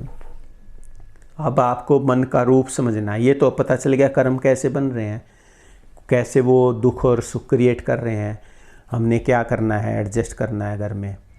और फिर भी ना माने तो उसमें ये समझ लो कि ये ज्ञान से कि भाई ये भोगना ही हमने। तो फिर अब इससे ऊपर जाना है। अब आप कहो मुझे तो नहीं, इस मन को ही छोड़ना है, इस मन से बियॉन्ड माइंड जाके शून्य महाशून्य में आनंद लेना है, या ये जो सुख दुख हो रहे हैं इनसे निकलना है, या जो प्रारब्ध कर्म की वजह से दुख हो रहा है मुझे बिकॉज ऑफ बैड लक और बैड डेस्टिनी, उससे बचना है। वो होते हुए भी मुझे सुखी रहना है, तो क्या करें। अब जैसे पिछले जन्मों में क्या करके आए हमें तो नहीं पता, तो अब वो ज्ञान लिया जाएगा कि आप मन का रूप समझ के मन को ही छोड़ दो। कैसे? अब आपको पता चल गया 3 तरह के कर्म हैं, संचित कर्म, प्रारब्ध कर्म और क्रियमान कर्म। तो संचित कर्म जो स्टोर है संचित कर्मों का, उसमें से कुछ कर्म लेके हम ये जीवन जीने आगे, प्रारब्ध कर्म कहते हैं उनको। तो वो जो प्रारब्ध कर्म लेके आए वो तो भोगने पड़ेंगे। अब वो प्रारब्ध भोगते हुए हम नए कर्म करते रहते हैं, यानी नए सजेशन इंप्रेशन लेते रहते हैं और फिर बार बार सोचते हैं, वो कर्म बन जाता है। अब पिछला तो भोग रहे हैं, सुख और दुख आता रहता है जीवन में, लाभ और हानि आती रहती है और नए बनाते रहते हैं। जैसे पिछले जन्म से आप सोच के आए होगे कुछ, मुझे ये बनना है, डॉक्टर बनना है, तो आप डॉक्टर बन गए। या इस जन्म में सोचा होगा कि डॉक्टर बनना है तो डॉक्टर बन गए। अब आप कुछ और सोच रहे हो कि मुझे ये बनना है, तो पिछला जो कर्म लेके आए थे डॉक्टर बनने का वो तो भोग रहे हो। अब नया कर्म और क्रिएट कर रहे हो कि मुझे ये बनना है। तो अगर वो कर्म अच्छा है तो अच्छे बन जाओगे और बुरा है तो बुरे बन जाओगे। तो अब गुरु कहता है कि भाई आप चाहते हो कि मैं तो इस चक्कर से निकलूं, कर्मों के चक्कर से, तो गुरु कहता है अभी ज्ञान लो आप कि इसका आगे नए कर्म बनाओ ही ना। जो पीछे हैं प्रारब्ध कर्म वो तो किसी ना किसी दिन ख़त्म हो जाएंगे, और नए कर्म अब बनाओ ही मत। यानी कर्म करे निकर्म रहे, ऐसी युक्ति सिखाए भाई कोई सतगुरु संत काहे। कबीर जी कहते हैं कि वो सतगुरु संत कहता है जो आपको कर्म करते हुए निकर्म रहना सिखा दे। यानी आप कर्म कर रहे हो और फिर कोई कर्म नहीं बन रहा।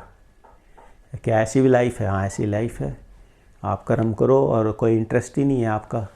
तो अब मैं सत्संग दे रहा हूँ, तो अगर ये मेरा इंटरेस्ट है बहुत सारे चेले हो जाएं, तो यानी मेरा उसमें इच्छा है मेरी, तो चेले बढ़ जाएंगे। अगर मैं सोचूं बहुत सारी सेवा आ जाए तो सेवा आने लगेगी। और मैं ये सोचूं कि नहीं, मेरे को तो गुरु आज्ञा है, बस मेरे भाई बहनों की सेवा करनी है, जो ज्ञान से मुझे सुख शांति मिली वो देना, मुझे ना तो नेम फेम चाहिए, ना मुझे बुक्स छापनी है, ना मुझे सेवा चाहिए, कोई दे तो ठीक है। तो वो अगर निस्वार्थ कर्म करूँगा तो कोई नया कर्म नहीं बनेगा। नहीं तो अगर मैं ये सोचूंगा बहुत सारे चेले हैं तो नया कर्म बनाता जा रहा हूँ ना साथ में, तो बहुत सारे चेले बढ़ते चले जाएंगे, धीरे धीरे लाखों चेले हो जाएंगे। तो आपको कर्म करना है, यानी महाराज जी की आज्ञा है कि ये ज्ञान देना है, तो कर्म तो करना पड़ेगा। तो वो कर्म करना है, लेकिन मेरी कोई उसमें इच्छा नहीं है। यानी सामने वाले के आगे जो बैठा है उसके भले के लिए ये काम कर रहा हूँ, तो मेरा तो कोई कर्म नहीं बन रहा ना। तो ऐसे अब आप डॉक्टर हो, आप जैसे हॉस्पिटल में गए, पेशेंट को देखा, डायग्नोस किया, अब उसके भले के लिए आपने मेडिसिन लिख दी। अब उसने ठीक होना है वो ठीक हो जाएगा, और नहीं ठीक होना है तो नहीं ठीक होगा। आपका तो उसमें कोई वो इंटरेस्ट नहीं है ना। कि अगर आप ये चाहोगे इसको, जैसे प्राइवेट हॉस्पिटल में कई डॉक्टर करते हैं कि इसको ठगना है, पैसे लेने हैं, बार बार चक्कर कटाएगा, तो वो जो पैसा आएगा वो उसको कभी नहीं फलेगा, सुख नहीं देगा मतलब उसको। अगर पेशेंट के लिए डॉक्टर की ये भावना है कि ये ठीक हो जाए और फिर फीस दे के जाता है, तो वो उसको बरकत देगी, सुख शांति देगी, प्रोग्रेस देगी। और उसको ये है डॉक्टर को कि इससे अच्छा पैसे वाला है, इसको 2 बार बुलाने की बजाय 6 बार बुलाता हूँ। अगर इसी इंटेंट के साथ वो उसको ट्रीट करेगा तो वो पैसा फलेगा नहीं। तो हम कर्म करते रहते हैं अच्छे और बुरे। तो संत क्या कहते हैं कि अगर आपको इस आवागमन से बचना है तो नए कर्म ही मत बनाओ। तो कैसे नहीं बनाएंगे? और फिर पीछे जो बनाए हैं वो आके इफ़ेक्ट करते रहते हैं हमारे ब्रेन को, तो उनसे कैसे बचें? इसको कहते हैं ज्ञान की अग्नि में कर्मों को जलाकर शुभ और अशुभ दोनों को भस्म कर दो, तो फिर आप आगे जाओगे। तो वो टेक्निक क्या है? अब आप जानना चाह रहे थे ना कि आगे का कुछ सिखाओ, तो ये दुनिया का तो बता दिया, अब आगे का बता रहा हूँ मैं आपको। आज के सत्संग में यही लेंगे, फिर ख़त्म। अब कर्म को कैसे काटता है गुरु, वो समझो आप। मान लिया जैसे आपने सोचा हुआ था पहले, गुरु के मिलने से पहले, कि मेरे को पूरे वर्ल्ड का टूर करना है और सारे देश घूमने हैं, सब देखने हैं, जंगल, पहाड़, नदियाँ, और दिमाग में आपने ये खूब गहरा बैठा रखा है। और फिर आप आ गए गुरु की शरण में। अब गुरु ने समझा दिया कि कहाँ भटकते फिरते हो, ये ज्ञान लो, अपने दुनिया के काम करो और फिर आगे ये ज्ञान लो और आगे बढ़ो। तो ऐसा आप सोचोगे अरे वाह, सही में क्या पर्पज़ है वर्ल्ड घूमने, वर्ल्ड टूर पे जाने का क्या पर्पज़ है, क्या करना मैंने, कोई हिस्ट्री थोड़ी लिखनी है या कोई कुछ मैंने बुक्स थोड़े लिखनी है, किस लिए घूमना है। अगर ये बात आपको समझ में आए तो आपका पैसा भी बचेगा, टाइम बचेगा और वो कर्म कट गया ना। या जैसे सोच रखा है कि कभी उसको लिकर को ट्राई करेंगे, क्या है टेस्ट, क्या है उसका, क्या कैसे वो नशा करती है, क्या करता है, ये मान लिया कर्म सोच रखा है, बुरा कर्म है ना, दिमाग में बैठा हुआ है। अब गुरु मिलेगा, आपको बताएगा भाई अरे ये तो बहुत बुरी चीज़ है, मांस खाना, शराब पीना, दूसरों की बेइज्जती करना, दूसरों को नीचा दिखाना, और आपको ये बात सत्संग में समझ में आ गई तो वो कर्म करोगे ही नहीं। सोच वहीं समझ आ जाएगा कि ये ठीक नहीं था, मैंने ठीक नहीं सोचा, और आप वो कर्म उसको काट दोगे। तो ऐसे पिछले कर्मों से बचने का तरीका भी गुरु बताएगा। लेकिन कुछ कर्म ऐसे हैं कि आप चाहते हुए भी उनको नहीं काट पाते, फिर भी हमारे सामने वो आ जाते हैं। जैसे आप चाहते हो कि गुस्सा ना करूं और फिर भी गुस्सा हो जाता है, तो वो हमारी फिजिकल वीकनेस हो सकती है, वो हमारी मेंटल वीकनेस हो सकती है, या वो हमारे प्रारब्ध कर्म ही ऐसे हैं कि हम चाहते हैं कि इसके साथ अच्छा बिहेव करें, फिर अच्छा बिहेव नहीं कर पाते। फॉर एग्ज़ाम्पल, तो बाबा फ़कीर की एक बेटी थी, वो ना चाहते हुए अपनी माँ से झगड़ा कर लेती थी। तो वो माताजी ने बाबा जी को शिकायत करी कि ये मेरे से उल्टा बोलती है और ज़बान लड़ाती है और ऐसा ऐसा। तो फिर बाबा फ़कीर ने उसको बुलाया कि तुम ऐसे करती हो? बोली हाँ पिताजी, मैं तो नहीं चाहती, लेकिन मैं क्या करूँ, मम्मी के साथ ऐसा हो जाता है। तो फिर उन्होंने बताया इसका कारण क्या है, ये कि ये जब गर्भ में थी तो अनचाही संतान थी, और ये माता ये चाह रही थी कि इसको हम संतान को गिरा दें। तो ये ऐसा बच्चा उस माँ के लिए कैसे अच्छा सोचेगा। तो ऐसे हमारे किसी काम के पीछे इंटेंशंस होती हैं, वो काम करती हैं, समझ गए। तो कर्मों को जब हम कर्मों को पीछे बना के ढेर लादे बैठे हैं, ये करूँगा, उसमें अच्छे और बुरे दोनों हैं, फिर हम सत्संग में जाने लगते हैं। अब सत्संग में मिलेगा ज्ञान, बुद्धि, विवेक, आपको पता चल गया ये ठीक है ये गलत है, तो हम उनमें से बहुत सारे कर्मों को बिना भोगे हुए ही छोड़ देंगे। यानी जैसे मैंने सोच रखा था कि मैं बहुत सारी बुक्स लिखूँगा, तो जो बुक्स में क्या लिखूँगा, जो मेरे दिमाग में भरा वही तो लिखूँगा ना। तो मैंने महाराज जी से कहा, महाराज जी मैं बुक लिखना चाह रहा हूँ। तो कहते नहीं बिल्कुल मत लिखना। तो मैं हैरान हो गया, लो, तो मैं कन्विंस नहीं हुआ उस टाइम पे। तो अब मैं क्या समझाऊँ, अब ये समझ आया मुझे, बिल्कुल सही गाइड किया उन्होंने। अगर मैं बुक लिखता तो लिखते लिखते सीधी आ जाती कंसंट्रेशन की वजह से, और अच्छी से अच्छी बुक लिखता, हो सकता है बेस्ट सेलर हो जाता, खूब पैसा भी आता, रॉयल्टी आती। लेकिन जो लाइफ का ऑब्जेक्टिव था वो तो बर्बाद हो गया ना, उस बुक लिखने में, राइटर बनने में लाइफ निकल गई। तो वो चाह रहे थे कि ऑल राउंड प्रोग्रेस हो, मतलब शरीर, मन, आत्मा और सूरत चारों का ज्ञान हो। और मैं एक मन में ही उलझ के अपना जीवन बर्बाद करना चाह रहा था कि राइटर बन जाऊं। तो उन्होंने कितना अच्छा गाइड किया, नहीं बिल्कुल बुक मत लिखना। और मैंने, क्योंकि उनके प्रति फेथ थी, इसलिए उनकी एडवाइस को, सजेशन को ले लिया। मैंने वो दिमाग से ही विचार निकाल दिया कि नहीं लिखनी। तो कर्म कटवा दिया ना मेरा, जो बचपन से कर्म बना हुआ था कि मैं राइटर बनूंगा, अब वो दिमाग में ही नहीं है कि बुक लिखनी है। अब ये है कि जो लाइफ का ऑब्जेक्टिव है उसको अचीव करना है, यानी जो रियल पर्पज़ है अपनी लाइफ का उसको अचीव करना है। तो गुरु ऐसे कर्म कटा देता है आपके बहुत सारे, बिना भोगे ही।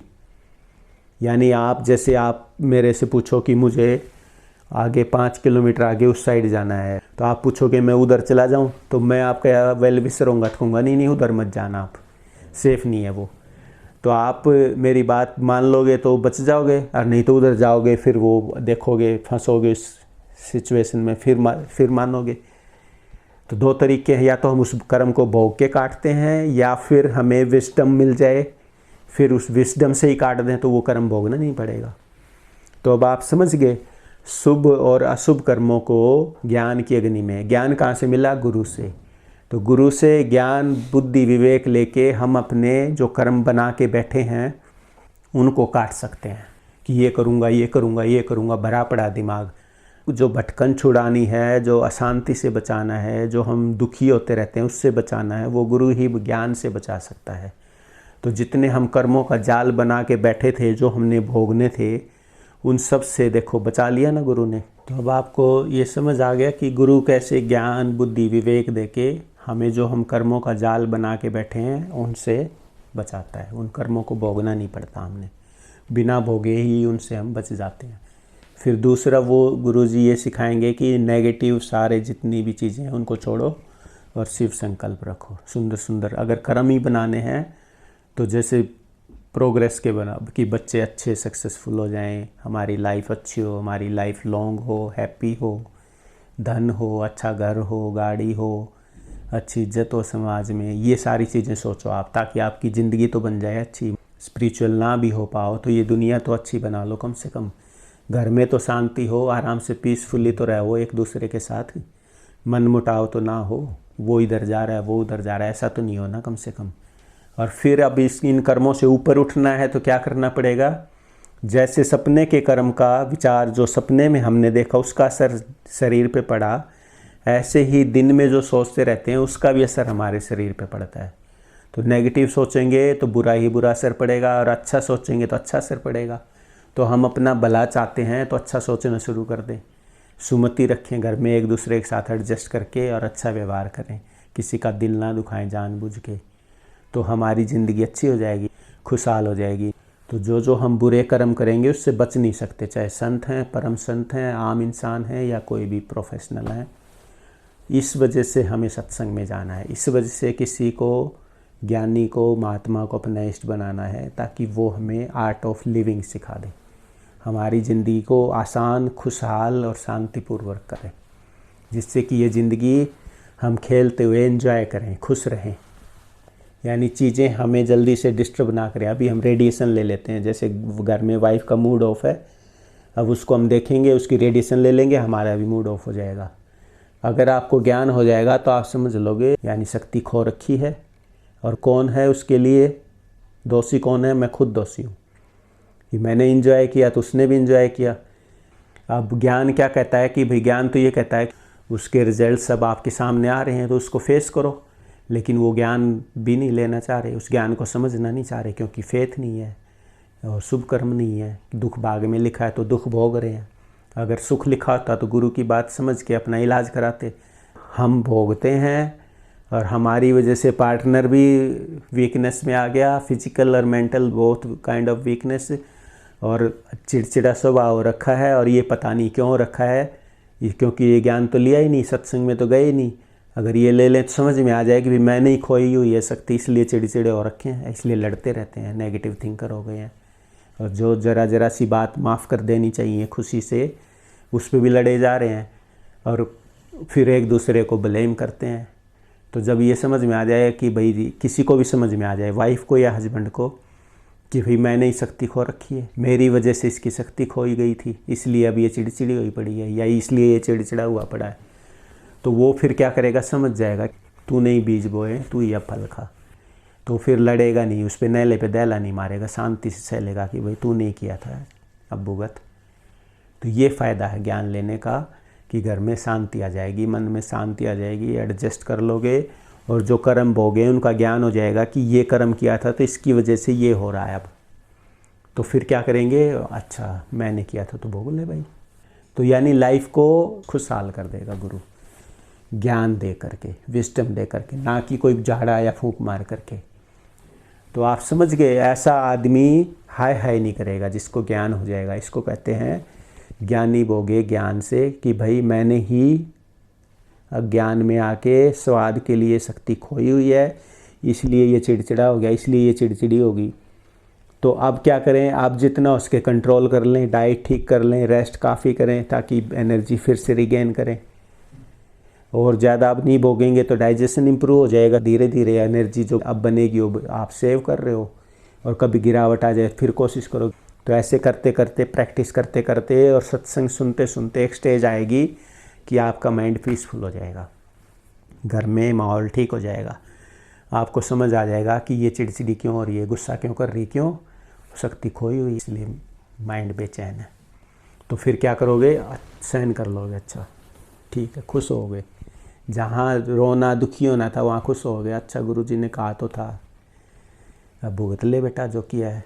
तो फिर वो घबराएगा नहीं, दुखी नहीं होगा, अब वो कोशिश करेगा कि इसको ठीक कैसे करें। तो घर में माहौल हो गया ना ठीक अपने आप। तो गुरु से क्या है, समझ विवेक ज्ञान मिलेगा जिससे ये दुनिया बनेगी। ये दुनिया बनने का मतलब क्या है, जो आप चाहते हो वो मिलेगा और आपकी ज़िंदगी समस्याओं के रहते हुए खुशहाल हो जाएगी। यानी उन समस्याओं को आप मैनेज करोगे, ना कि ब्लेम करोगे किसी को। उनको मैनेज करते हुए समता में ज़िंदगी जियोगे, शरीर की और मन की समता आ जाएगी। तो आज के लिए इतना काफ़ी है। समझ में आ गया पर्पज़ क्या है गुरु के पास जाने का, सत्संग सुनने का। कौन सुनेगा? जिसके शुभ कर्म होंगे, जिसका गुड लक होगा, फेथ होगी, अच्छे संस्कार होंगे, या जिसको सुख भोगना होगा, वो ही सत्संग में आएगा, क्योंकि उसको बात समझ में आ जाएगी, फिर वो दुखी नहीं होगा। और जिसके शुभ कर्म नहीं होंगे, जिसको दुख भोगना होगा, वो महात्मा घर में बैठा रहे तो भी नहीं सुनेगा, इधर उधर चला जाएगा।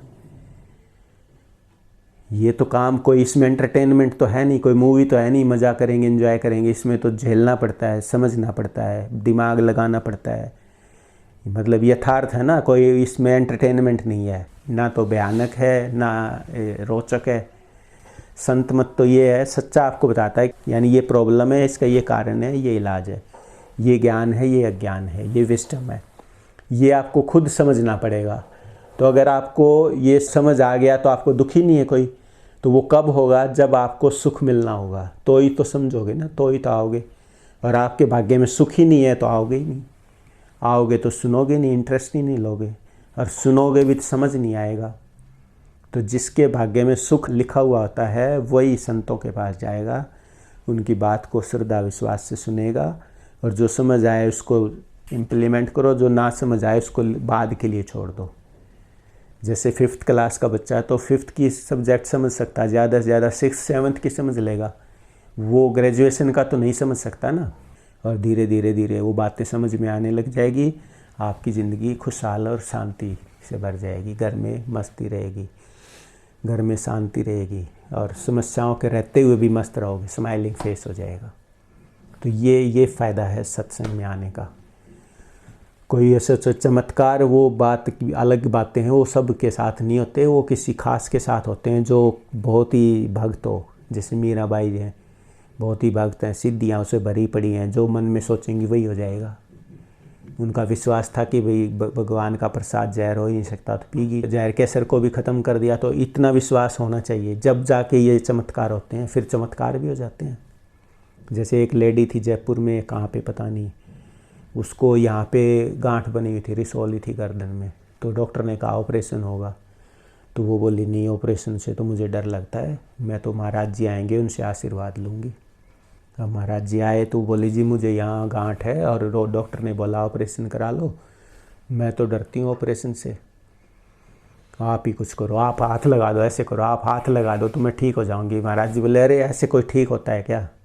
नहीं नहीं महाराज जी आप हाथ लगा दो, मैं ठीक हो जाऊँगी। तो महाराज जी ने कहा ठीक है भैया, ऐसे खुश हो रही थे, लगा दिया हाथ लगा के। ऐसे करना, तुम डॉक्टर के पास जाना और बोल देना जी ऑपरेशन कर दो, और घबराना मत, तुम ऑपरेशन करा लेना, आराम से ठीक हो जाओगे।